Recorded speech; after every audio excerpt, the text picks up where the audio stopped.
ancient world, a single wise teacher would teach a group of students everything they needed to know about life.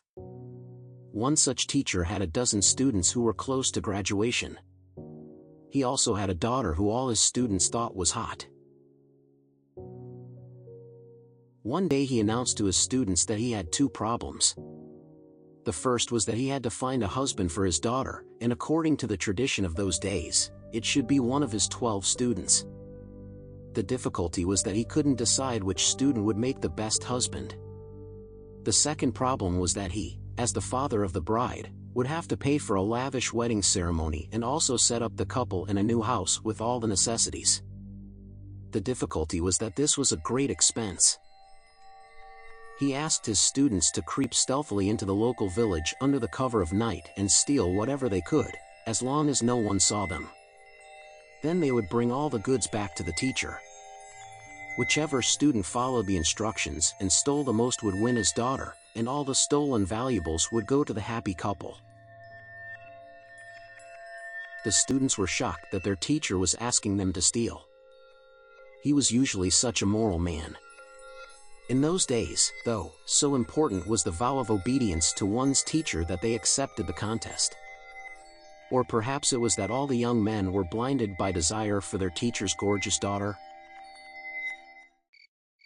Over the next 7 days, the cunning students snuck into the village late at night, stole whatever they could, and brought it back to their teacher. The teacher kept a careful record of which students stole what and from which house. Amazingly, no student got caught in the act. At the end of the week, the teacher assembled the students to announce the result. "You have stolen so much," began the teacher, "enough for any couple to get a good start in life.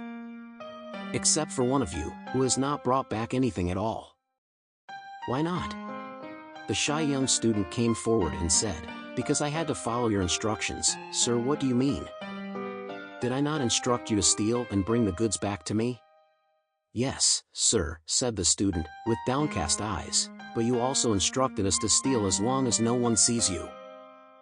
I crept into many houses at 2 o'clock in the morning, when everyone was fast asleep. But every time I was about to steal something, I noticed someone was watching me. So I had to leave empty-handed." "Sir, if everyone in the house was sleeping, then who was watching you?" asked the teacher. "I was watching me, sir. I could see myself about to steal. That is why I took nothing." "Very good," exclaimed the delighted teacher. "At least I have one wise student who has been listening to me all these years. All the rest of you nincompoops, take all the stolen goods back to their owners. They won't punish you. I told them about this contest 2 weeks ago. They were expecting you. That is why none of you were caught. And remember, whatever immoral act you do, someone will always see you, and that someone is yourself. Because you see it, you will feel bad and suffer." The wise student married the beautiful daughter. The teacher was wealthy enough to give them an opulent wedding ceremony and a well-furnished dream house. Then, because the husband was truly wise, they actually did live happily ever after.